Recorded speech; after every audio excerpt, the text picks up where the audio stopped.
Welcome to the Topic Blast revision series day 3 walkthrough, and today's topic is averages. So again, have your booklet ready and we can start working through the answers. So in this first question, we're given a range of data and we're asked to find the mode, the median, the mean and the range.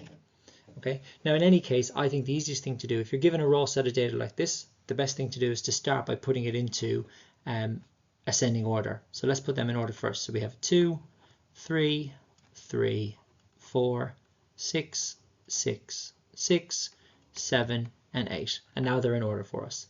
That makes this a little bit easier, and now we can start working through each of the averages. So we'll start with the mode.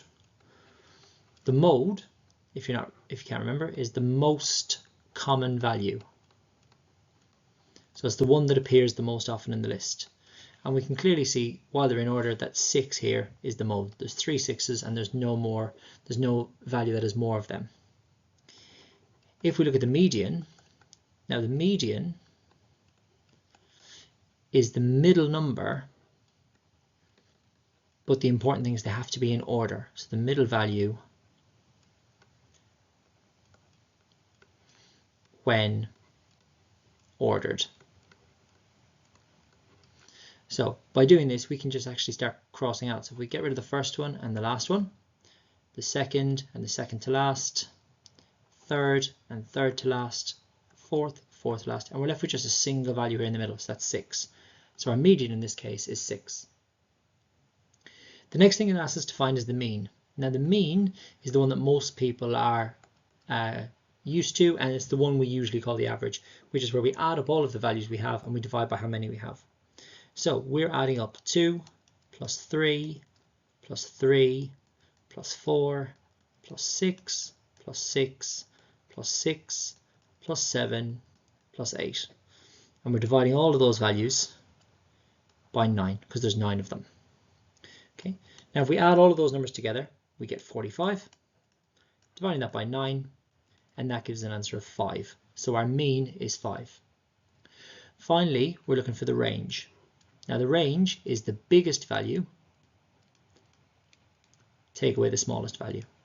And again, by having these in order, it makes it quicker for us. We just look at the one on the very right, that's your biggest value, so 8. So our range, is 8, subtract 2, which gives us 6. And that gives us all of our answers. So mode is 6, median is 6, mean is 5, and the range is 6. So question 2 is similar to question 1 in the sense that it asks us to find the mode, the median, the mean and the range again. However, the data isn't given to us as a list, but rather in a table form. And the important thing here is being able to read this table. So this, starting off with this 25 means in 25 games, 0 goals were scored. And that continues along. In 30 games, 1 goal was scored. In 20 games, 2 goals were scored. In 15 games, 3 goals were scored. In 7 games, 4 goals were scored. And in 3 games, we scored 5 goals. Okay, so that allows us to then look at that and think how to read that table. Now, if we're trying to find the averages in this one, the mode, remember, is the most common. So what was the most commonly seen number of goals scored in a game? Well, we can see that the frequency here of 30 is the highest frequency. So therefore the mode is not 30, but it's 1 goal, because it's the most common score seen in a game. The median, again, means the middle value when in order. Now obviously in a table they're already in order. So with that, what we can do is we can start adding these up as we go along, because we need to figure out, well, how many do we have? Well, there's 25 in the first box, then 25 plus 30 gives me 55. Add another 20 gives me 75. Add another 15 gives me 90, plus 7 is 97, plus 3 is 100. So there's 100 values in total. Now, the median then is the middle value. So if we think about that, we want to then find the 50th value, because the 50th is halfway, is half of 100. So this here gives us up to the 25th value. This is to the 55th value. So the 50th value then must be in this box. And because the 50th value is in that box, that means again the median must be 1 goal. So we have the same median mode, similar to what we did in the last one. Now the mean is slightly different here. With the mean, as we said, we have to add up all the values and divide by how many we have, or find the total and added by how many I have. So with the mean, and I've changed the color here to red so you can decipher between the working out. Okay, with the mean, in this case, I've had 0 goals in 25 games. So that in total is 0 goals.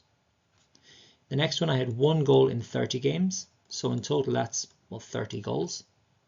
In the next one, I had 2 goals in 20 games. So 2 times 20, that's 40 goals in total. 3 goals in 15 games gives me 45 goals. And if we continue that on, 4 goals in 7 games gives me 28 goals. And then 5 goals in 3 games gives me 15 goals. So in total, if I add up all of those values together, that tells me in total there was 158 goals scored in the tournament.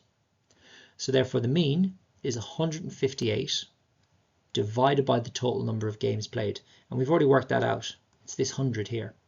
So it's 158 divided by 100, which gives us 1.58 goals.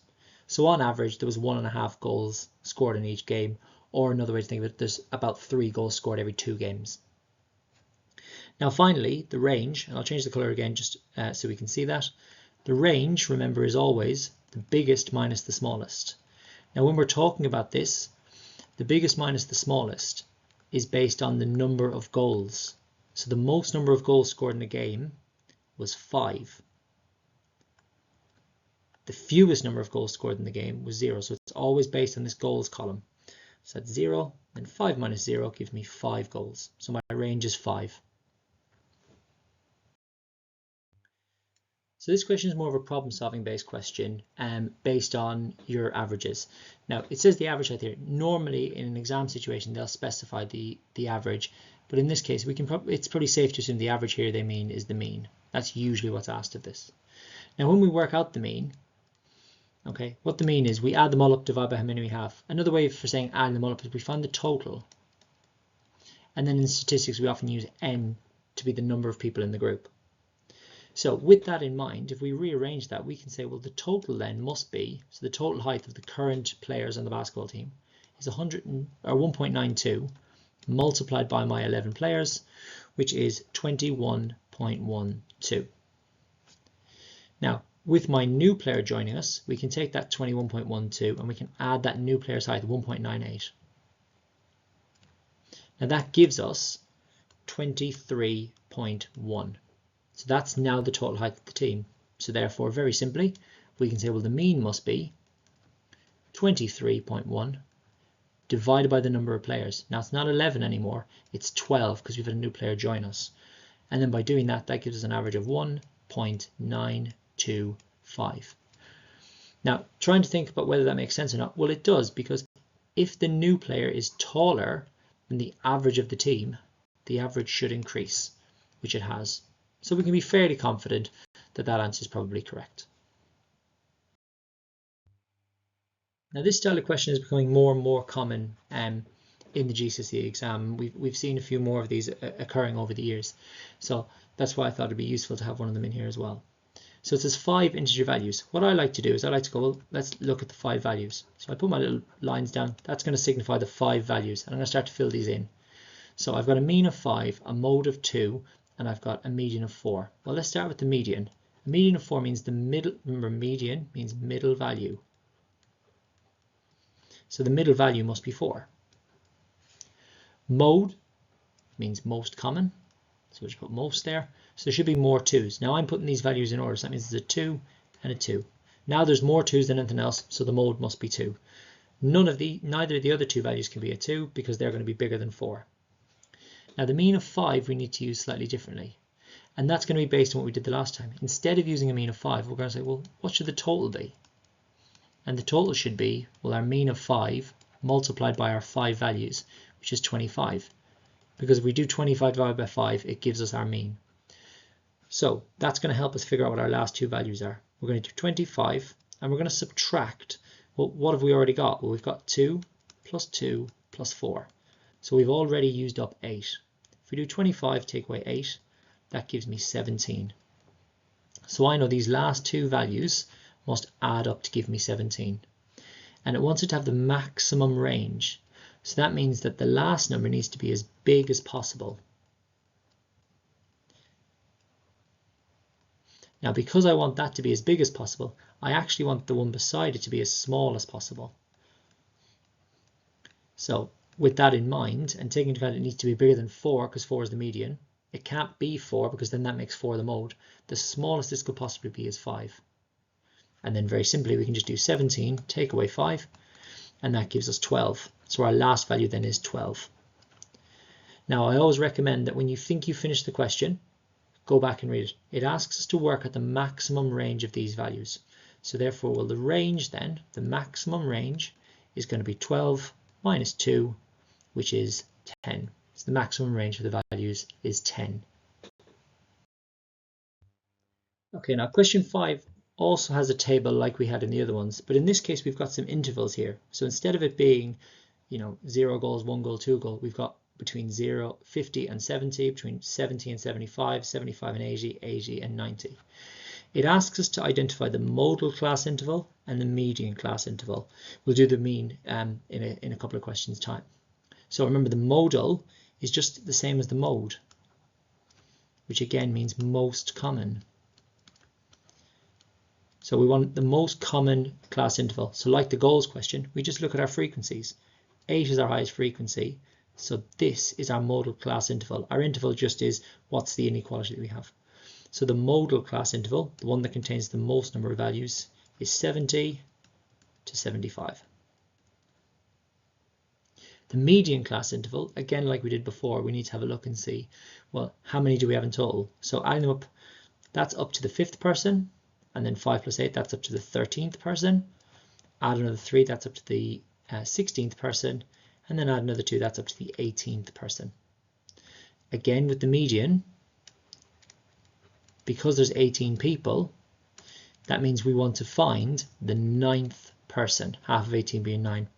The 9th person has to be in here, so again it's the same interval as the mode, which it often will be. Don't always assume that it will, but it is often the same one. But you can see that the modal and the median class interval are the same, like we've seen in the previous questions. So question 6 is a little bit different, and it's asking us to evaluate some information and making sure we're able to read the tables correctly. And it's asking us to read the 3 statements at the bottom and decide whether they're true or false. Now each of these questions is asking us about the range. So the range is the important thing here. Now remember, the range, as we said earlier, and we've seen this a few times, is the biggest minus the smallest. Now the problem with these tables is we don't actually know the exact values. But what we can do is we can go, if we think about our range, what's the maximum it could possibly be? Well, what we want is the extreme values. We want 50 being the largest it could possibly be, and then 5 being the smallest it could possibly be. So if we just do 50, take away 5, that's 45. Now we have to be careful here because this symbol means it includes 50, but this 50 means it does not include 5. It has to be that little bit bigger than 5 at the very least. So for example, 5.00001. So therefore, in fact, the maximum range must be a little bit less than 45. It can't be exactly 45. It can be very, very close. It can be 44.999999, but it can't be 45. Now if we look at the minimum value for our range, well, we want to look at the inside values. The smallest this top value could be is 30, but again, it can't actually be 30. And the biggest in this first box could be 10, but again, but it can be 10. So therefore, if we do 30 minus 10, that gives us 20. Now remember, it can't be as small as 30. So therefore, our minimum range must be ever so slightly bigger than 20. So 20.001. So therefore, we can now answer our questions. The range could be less than 25. Well, we've seen it has to be a little bit bigger than 20, so it could be 22. So that one's true. The second one, the range is exactly 45. We've discussed why it can't be exactly 45, because it can't be 5 here. So therefore it can't be 45. It has to be 44.999, for example. So this one is definitely false. And then finally, the range is definitely less than 45. We know that's 100% true. So that's true as well, okay, because we said it just here. Now the next question, today is slightly different. We've got a second page worth of questions here. So if you haven't had an opportunity to answer those yet, maybe pause the video now and then move on and do the questions. Okay, so I'm assuming that you've done the questions. So let's have a look at this. So this question is slightly different. In the last one, we looked at these sorts of tables, but we just looked at the mode and the median and actually the range. In this case, we're asked to estimate the mean. Now remember the mean, we have to find the total and divide by how many there are. The reason we have to estimate this is because we don't actually know any of the times. We just know it's somewhere between 10 and 20, somewhere between 20 and 30, somewhere between 40 and 50. So the fairest thing to use, and mathematically we've decided this, is to use the midpoints. So let's start by working with the midpoints of all of those. So the midpoints of those are 5, 15, 25, 35, and 45. Now, if you're ever unsure about the midpoint, all you do is just add the top and bottom number. So 10 plus 0 would be 10, and then divide that by 2, which gives you 5. That's your midpoint. Your final column then is what I call your M times F, or your midpoint times your frequency. So all we're actually doing here is we're multiplying each of these values. Similar to what we did with the goals question, we're multiplying those values to find out, well, how many does it mean? Because what we're saying is actually the time of these 3 people is 5, so that's 15 seconds in total. The next one, 16 times 15, which gives us an answer of 240. The next one is 22 times 25, which is 550. The next one, 17 times 35, is 595. And then finally, 45 times 6 is 270. If we add all of those values together, the total time is 1,670. Now we need to figure out, well, how many students were there in total? So that's just adding up our frequencies. So we've got 3 plus 16 plus 22 plus 17 plus 6, and that gives us 64. And then finally, to finish, our estimate for our mean is the total time taken divided by the number of students involved, so 1,670 divided by 64, and that gives us an answer, when we round it, to 26.1. Okay, so 26.1 minutes, because it tells us that it's in minutes up here at the start. Now the second question here is similar. You're given the table. They've actually given us the midpoints in this question, which makes it a little bit easier. But in this case, we're told another group's mean amount, and we need to compare the two. So this is the data for group A. So let's work that out. So again, we're going to do our midpoint times our frequency. If we multiply each of those, that gives us 12.5. That gives us 70. That gives us 90. That gives us 320. And that gives us 75. Again, we're just multiplying each of these values to then give us those new values. Again, we'll find our total now for our M times F column. If we add all those values up, we get 567.5. I'm going to add some zeros on here because we're talking about money. So 12.5 doesn't make sense, but £12.50 does, and 567.50 does. Now to figure out how many people, again, we're going to look at our frequency. We're going to add those up. So our 5, 7, 4, 8, and 1. Now that gives us 25 people. So therefore, for group A, their mean is £567.50 divided by 25, which gives us an answer of £22.70. Again, going back to read the question, it says which group had a higher mean? Well, group A is 2270, group B is 25, so the actual answer to the question is group B. Now obviously in these questions, if it comes up in your exam, you need to show your work. You can't just guess group B and expect to get a mark. You have to show, well, what was group A, and then make your decision based on that. If you make a mistake at calculating this and you, for example, got £26 and then went, well, it's actually group A, there would be some marks there for you because you've made the correct decision based on the values that you have. But obviously the correct answer is group B because the correct mean for group A is 2270. Okay, and the final question in today's video and today's pack is, again, very similar to what we had before, but the difference here is there's two differences. One, we're not given those extra columns here. We're going to have to add those ourselves. And then there's something a little bit different down here at the bottom, but we'll talk about that in a moment. So first thing we have to remember, okay, we're finding an estimate for the mean. So we're going to find our midpoints. So our midpoints here are 2, 6, 10, 14, and then more than 16. Well, there's no upper value, so how would you find the midpoint? In this case, actually, if you look, the frequency is 0, so this actually doesn't matter. We can ignore this row because there's nobody more than 16 anyway. That's just to tell us that, well, this is everybody in our group. Nobody exists in above 16, and you can't be less than 0 minutes late. So that just means nobody was more than 16 minutes late. So we can ignore that column. So now we're going to find our m times f column, midpoint times frequency. So we're doing our 12 times 2, our 14 times 6, our 7 times 10, and our 3 times 14. And that gives us 20, 84, 70, and 42. And then finishing off like we did before, if we add up all of these values, you get 216. If you add up all your frequencies, so your 10, your 14, your 7, your 3, that gives you 34. So then we can finish with our mean, or our estimate for our mean, but we can just write mean, is 216 divided by 34. And 216 divided by 34 is, when rounded, 6.4 minutes. If you decided to use, I think it was 6.35, if you decide to use that, that's absolutely fine. Once again, thank you for watching the video. I really hope you found this one useful. There was a lot of content in this one around averages, and I really hope you found it useful. Again, hopefully I'll see you tomorrow for the next video.